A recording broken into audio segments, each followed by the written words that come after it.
Peter, obviously a tough year for a lot of guys on your team. Milan Lucic was maybe the poster boy for that. There's a lot of money and a lot of years left on his deal. What does he have to do to live up to the contract, and what's your confidence level he can do that? First, I'm confident that he can get back to where the expectations lie for him. Where are those expectations? He's got to obviously produce more. I actually liked his skating this year. He put a lot of work in the summer for his skating. He didn't, there was a lot of areas of his game that were subpar. Finishing, for a large part, his defensive zone play. But he's still young in the big picture. He's of tremendous character. And I know the work he's put in before in Summers, and we talked specifically about where he has to improve, where his game has to be with as the overall NHL game progresses and advances, and he's committed to doing it. I've seen that commitment before, and I would expect it again. Peter, and how you've built the team in 3 years, what has to change moving forward now? Obviously, I don't think you're happy with the results in 2 of those 3 years, so what has to change from a management focus or approach moving forward to get this team back in the playoffs? Well, we have to play at a higher pace, and that pace isn't necessarily speed. I think you've heard us talk about that before, thinking more quickly, moving the puck through all 3 zones more quickly. You start at some point on the rink, whether it's breaking out, whether it's recovering in the neutral zone, whether it's how you attack in the offensive zone, how you manage odd man rushes. It's across the spectrum. Now, is that a personnel issue? A little bit. So as a manager, I have to look at that. I have to see where we're going with our personnel. I've always said I think our speed starts at the back end. And getting the puck up through the zones quickly. That's not putting all the onus on the defenseman, but that's part of it. And so that's an area where we'll have to tweak. We've got some young forwards that will challenge, that have some speed. So from the broader perspective, we have to look at team speed a little bit. I'm a firm believer in you thinking more, and this isn't an excuse not to get faster players, but you think and you execute more quickly and you become a faster team. We weren't a slow team last year. So I think a lot of it is mental too. But as a manager, from a personnel perspective, we have to look at it. So then personnel aside, you have to look at how you play the game. And so we have to break the puck out better. Generally, I wasn't happy with our execution this year, and that starts with passing, and so that has to be better. And support. I don't think we supported well, and I can dive a little deeper into why we didn't, and that may be a question later on. But without support on the breakout, without support on the neutral zone forecheck, without support on the cycle game.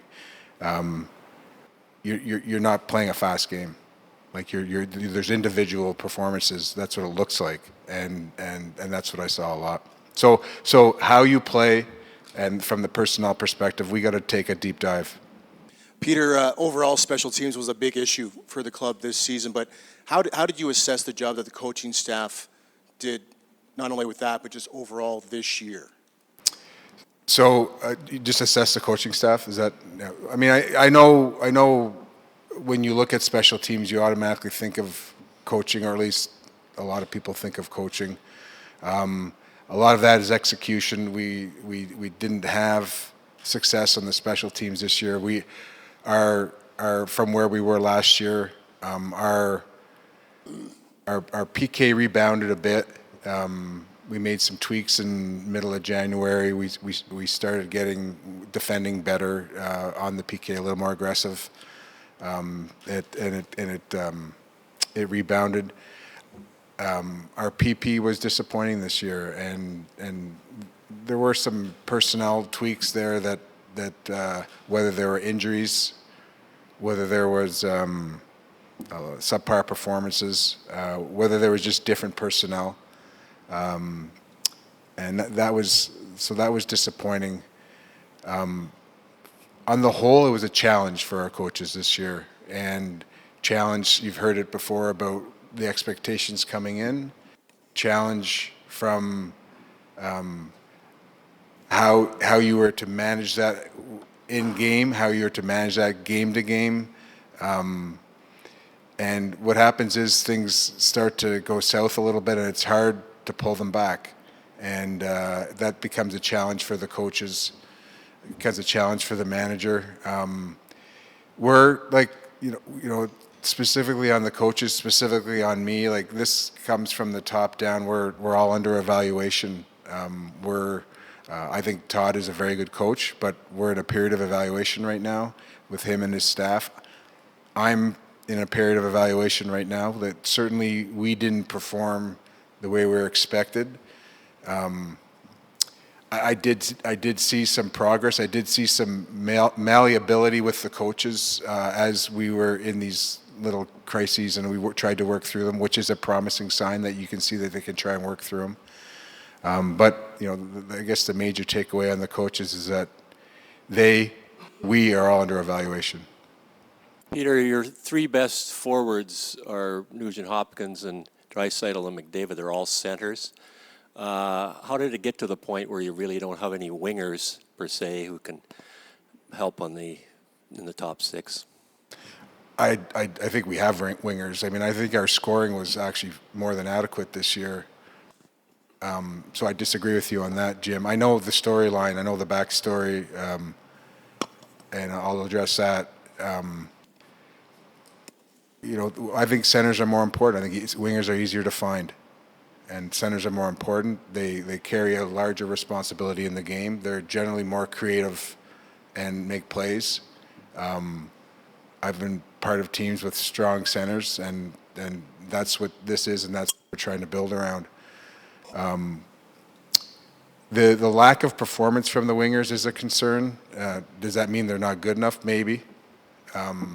I think the number of line combinations, and this isn't throwing it on the coaches, but the number of line combinations, a function of us not doing well, I think that has something to do with it.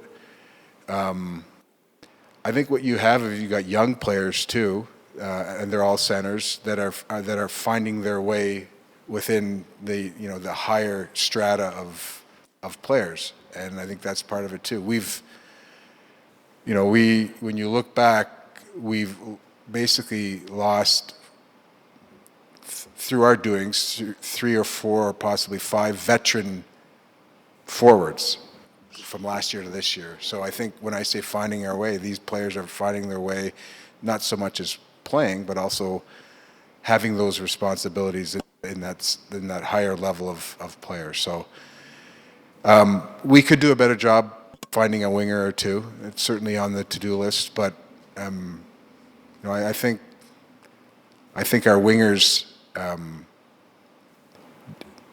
they're obviously not good enough as a whole when you look at our performance this year. But I don't think you should just pin it on the wingers.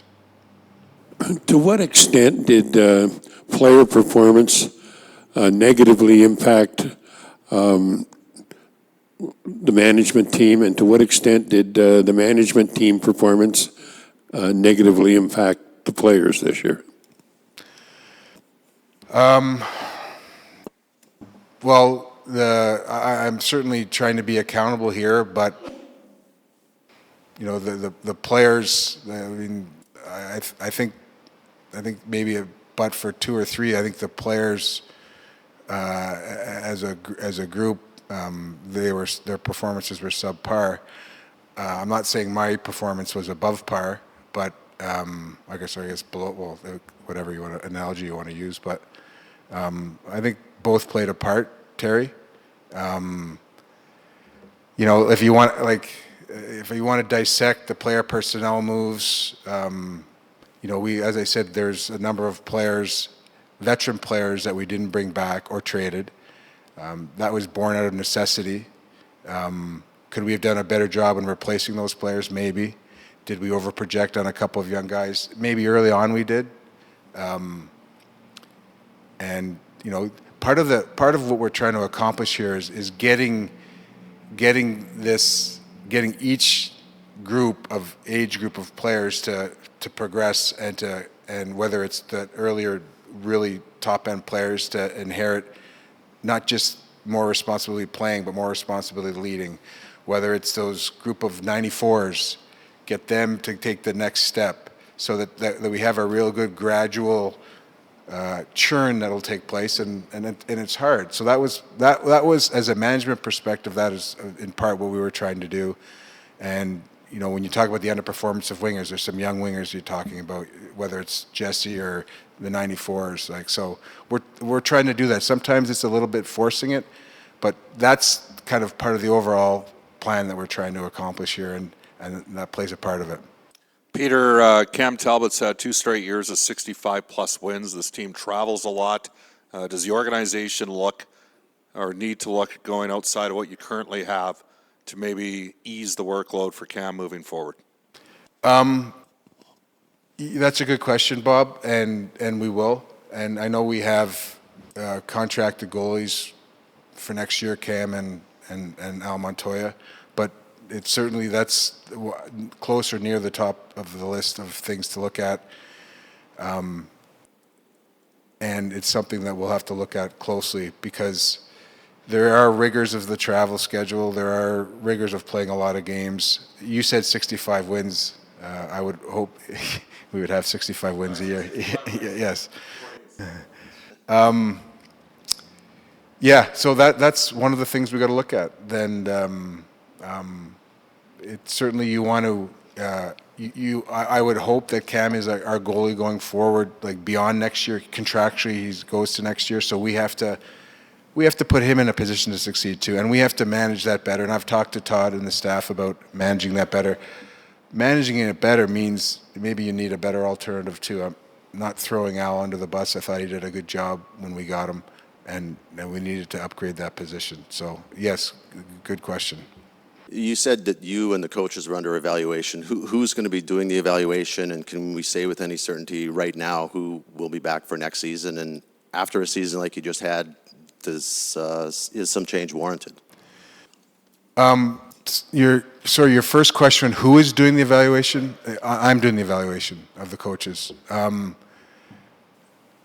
know what? After this season, you would think they're under close scrutinization, and I have to look real close at it, and I have to dig deep, and I can't say with certainty. Like on the surface, you'd think yes, I have to make some changes. So I'll leave it at that, and I want to make sure that we look at every facet of the coaching staff, and I have to look at, obviously I have to look at the special teams, I have to look at the personnel that they were given, I have to look at how they handled, adversity throughout the year as far as system changes or personnel changes. So I gotta dig deep.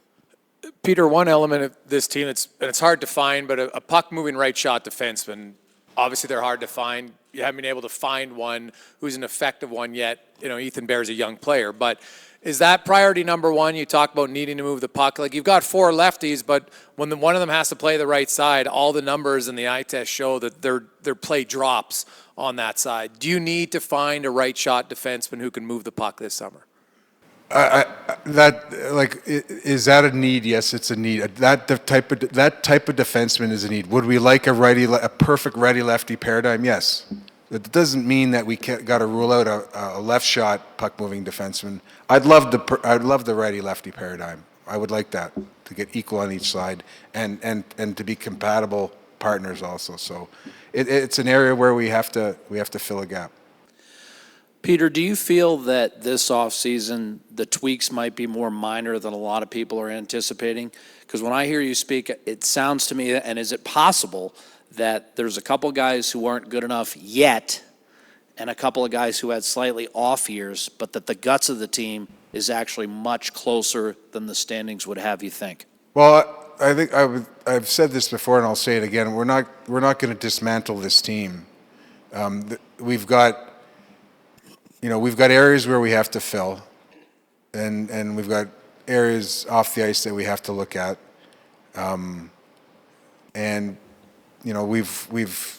there are things that we have to address immediately, I'm not ruling out a trade either, but by no means are we going to dismantle this team. I expect this team to be in the playoffs next year, and that's what we're going to strive for. Hi, Peter. Just to the back here, to the left. You've sort of discussed wingers, goalie, potentially right shot D. Is there, along with personnel, is there something else maybe mindset-wise you want to see from the players that will be back here next season to kind of get the season going in a right way? Well, there was a lot of common comments in our exit meetings from the players about lack of commitment on the ice, lack of maybe that's a nicer way of saying cheating, and that's a very broad comment, and it can apply to a lot of areas on the ice, but the players openly said that, so they're saying that they have to be better at committing to the system, whether it's our D-zone coverage, which I had issues with this year. It's the right system, it's just the wrong execution. There has to be better defensive awareness. But what happens is that it's all linked to the play in other zones, and that requires commitment, whether it's back pressure, whether it's blocking shots, whether it's support on a forecheck, support on a breakout. All of those things require commitment and focus. And so when you talk about, is there something that they have to think about or focus on, their overall commitment has to be better, and they're the first ones to admit it. And the eye test, my eye test is like, yes, I can see it in all these zones, and the numbers support it too. So I talked with them on Sunday, the group, and we talked a number of things.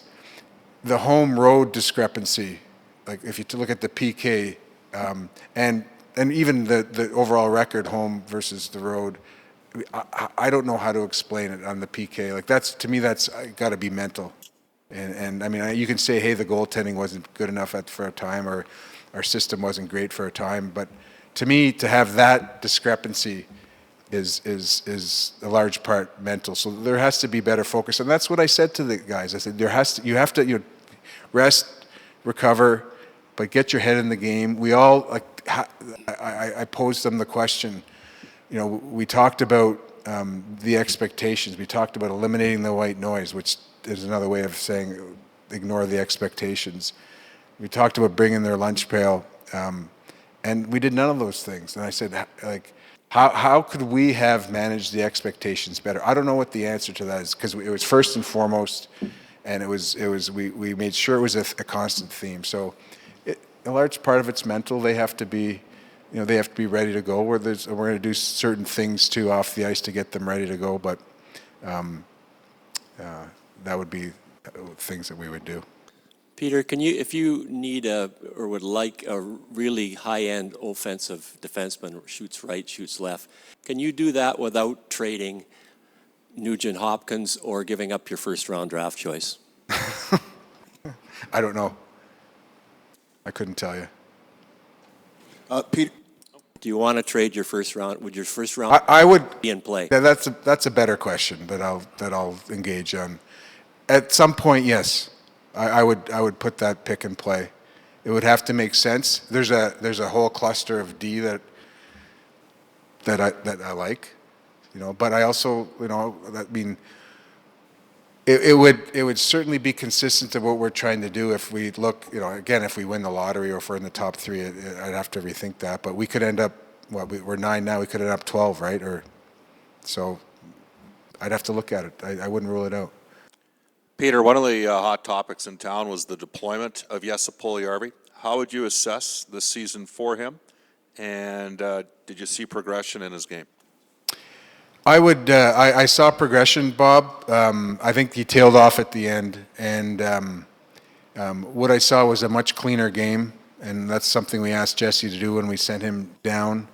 I saw a real rejuvenated offensive player when we called him up, for a large part a dangerous player, and then I saw a player who lost a lot of confidence at the end. But when you put it all together, I liked what his season brought, and I frankly wouldn't do anything differently. He's a talented and physical enough to contribute at our level and develop at our level, and that's why we brought him up when we brought him up. He's got to get better on a number of things, and you saw them all. I mean, he can when you don't have confidence, he doesn't hang on to the puck. He doesn't protect it well enough for a man of his size. He doesn't battle and win the battles that he should for a man of his size. But when he's on, he's a very dangerous player. So we had a good exit interview. He's going to work on his speed. He's a terrific skater, but when his confidence is down, his skating looks a little gangly and off. But he's a terrific skater, and he's going to be a real good player for us. So as a whole, yes, I'm satisfied. I know some of his counterparts are doing better, but this player, this person, it's about the long term for him, what he's going to become in the long term, because with his package and his ability, he's going to be a really good player. Peter, a lot of the players admitted they needed to be better, and you've looked at areas of their game that need to be better. How can the organization help support them better? Do you have to reevaluate that and look to say, okay, are we doing our best to ensure that our guys are put in the best positions to succeed? Like, is that about personnel, player personnel? Yeah, well, but maybe off the ice. Just, you read so many stories about other teams, and there's so much more to the game than just what you see on the ice, right? Is the organization doing everything you feel properly to ensure a relatively young group is getting the support they need as much off the ice as on? That's a good question. I would like to think that we are, Jason. There's a number of things that we do that you don't see, and it's about support, it's about facilities, it's about communication. I guess we can always do better. Like in my experience, I would say we're probably on par with a lot of the teams, what they do. Does that mean we can't be better? No, we can be better.